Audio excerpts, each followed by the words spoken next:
In my strolls around YouTube, I came across this survey, this 2012 survey called Nerimon YouTube survey.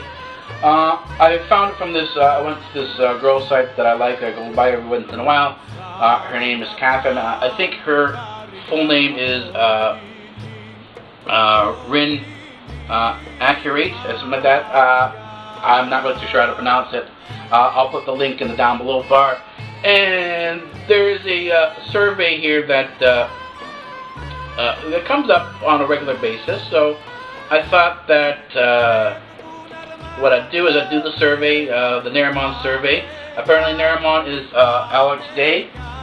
So here we go. This is going to be a short video. It's going to be one of these BigBangTheoryRL extras that will be in the Y comments. Will be in the Y section of the playlists. This is the first question is why are you called that? Now I'm assuming, because I've watched several other videos, other responses to the video, and everyone's talking about their name, why you, and so the name that refers to the name.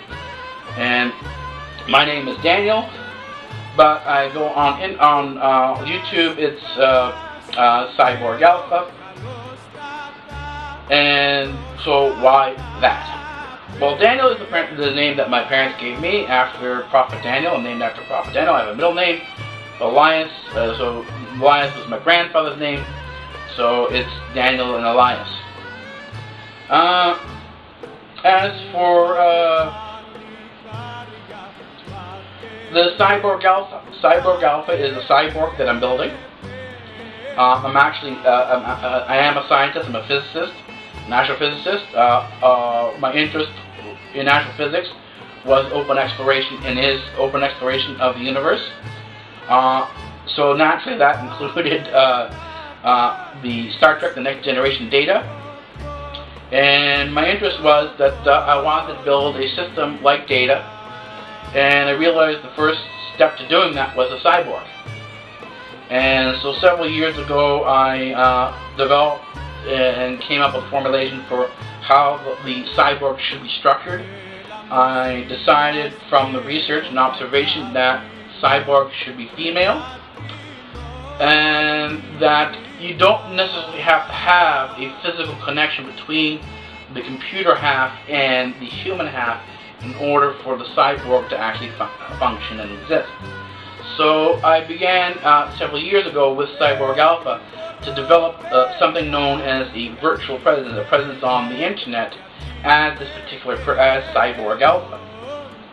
And so basically, as of last year, when I came on as Cyborg Alpha and BigBangTheoryRL, I came on and I'm existing on the internet as Cyborg Alpha. That's both the human half and the computer half.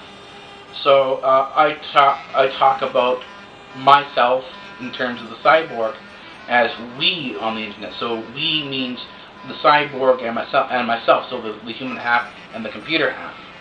And because the computer half, that everyone sees the virtual presence, is female, I assume the female gender in terms of the way the presence is being presented. So that's where that is.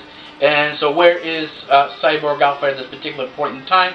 Cyborg Alpha is basically just being born. It's still an infant. It's learning how to crawl around the web. The web is its environment that it's learning to be in, to exist in. So it's still crawling. It doesn't know how to talk yet. I'm working on the speech center right now, but that's going to take a couple of years to work on the speech to get the cyborg to speak and to be able to have a some degree of interaction with other human beings. The next one here is, I gotta increase the view here.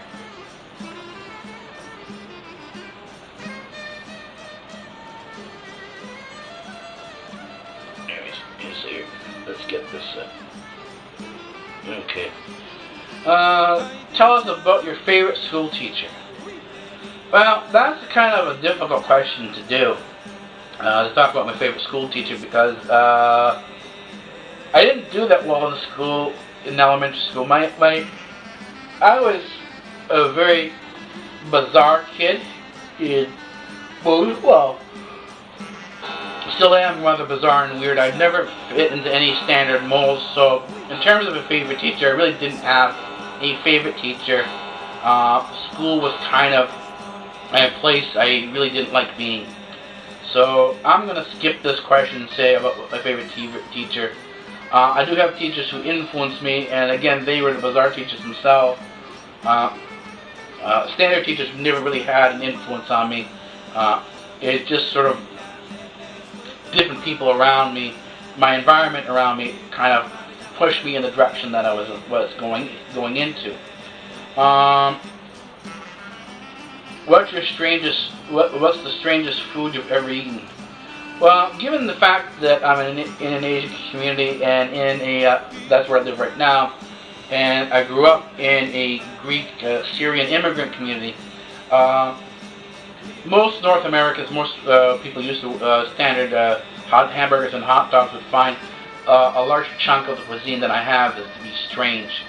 But I don't consider it strange because I'm used to it. That's what it's what I've been living with almost my whole life, and I prefer, in many cases, to experiment with my palate, to sort of bring in new dishes and try new things, new flavors, new combinations of flavors. So it's not really an issue of what the strangest food I've ever eaten is. Because that's where I am normally. The most difficult food to get used to that I've had a hard time getting used to, but I still do like it, is this fruit known as durian.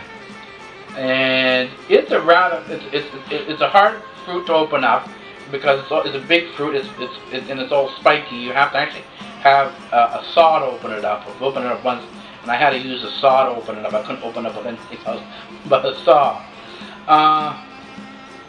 And then when you do open it up, the stink in it, the smell that it has is you have to wear a gas mask. And that's not unusual for me, because even when I make my I do the hot sauces, I do the spices. When I cook with the spices, in many cases I have to wear a gas mask, because the spices, as they're fuming up from the dish that you're cooking, if you're not wearing a gas mask, they can actually knock you out. So this in terms of strange food, this is what I consider to be my norm. So durian is not an issue of the fumes knocking out because they're hot fumes. It's that there's a lot of sulfur. There's a lot of sulfur in these fumes, and well, you know what rotten eggs smell like. Well, this smells like something has died, and you have a lot of that sulfur. The sulfurous smell in there. Let's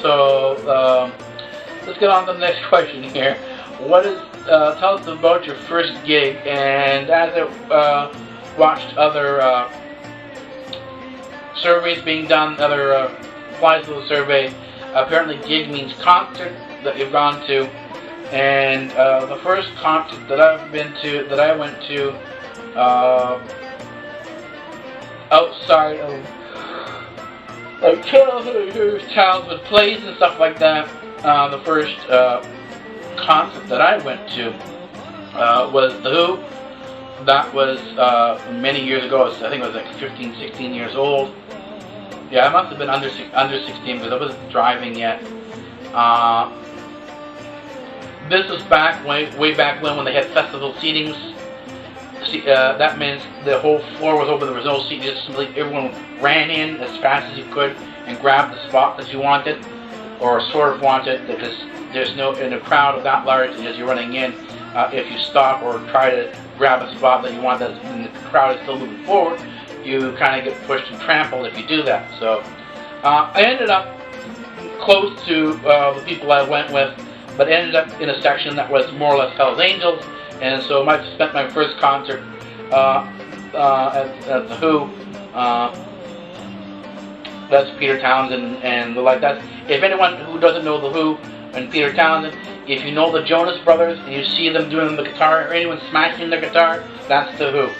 That's where that all came from. Jonas Brothers and everyone else who does that type of stuff with their guitar or any type of fooling around with the guitar while they're playing it, that's the Who. That's who they were. That's the band. And I said I ended up with a group of Hell's Angels and partying with a group of Hell's Angels during that concert there. So that's sort of self-explanatory. Well, somewhat self-explanatory. What's your favorite place in the world? Well, I guess I would have to be either here in my library, because I spend a large chunk of my time in my library. I spend a large chunk of my time in church. Which is basically a second home, and it actually behaves like a second home. And then I have a place I go up north, where I go camping up north.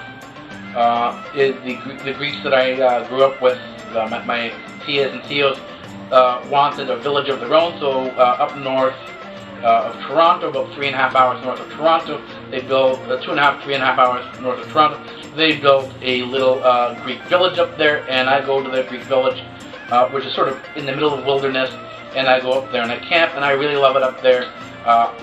This year I spent an entire month up there doing research. That's where I have my Mars Alpha. So I have a variety of places. And the final one is, who do you want to answer the survey next? Well, because it's the 2012 survey, and it is a YouTube survey, so if you are a YouTuber and you're watching this, I'm tagging you. That's right. Any YouTuber who is watching this, you're tagged. Alright, that's it for this special edition of BigBangTheoryRL, this sort of extra. And I will see you on YouTube. Alright, take it easy.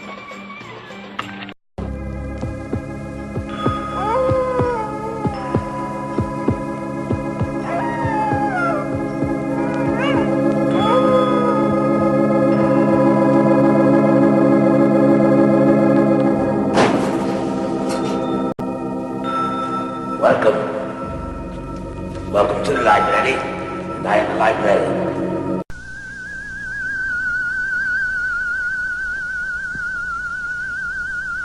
I am the professor. And professor of what? Professor of physics.